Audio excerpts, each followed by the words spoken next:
I'll give you an example. I was at a workshop with one of the grand elder maestros, pre-Naviera. And his partner was so old that she got too tired to continue the class and sat down. So he grabbed a student and demonstrated with her. And he told us, see, I use my hands on her back to tell her what to do. And I watched their legs.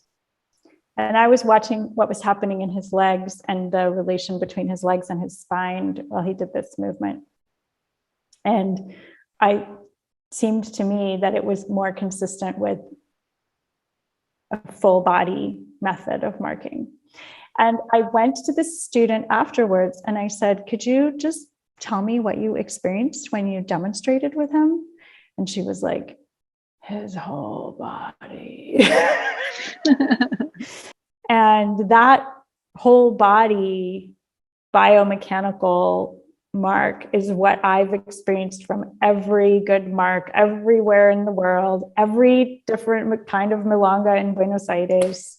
If they're good, they're doing it biomechanically with their whole bodies, especially using their legs. And I don't see how that could have come from the Naviera intervention.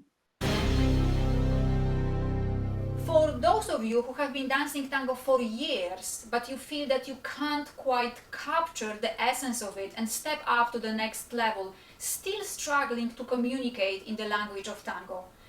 And for those of you that are just at the beginning of your tango journey, maybe not even taken a class yet because it's intimidating and you are not sure if it is for you.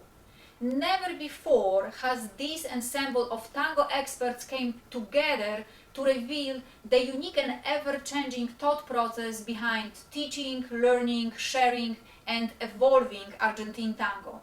The Tango Secrets Summit will give you a glimpse into full understanding. It will allow you to attain unattainable, even if just for a second.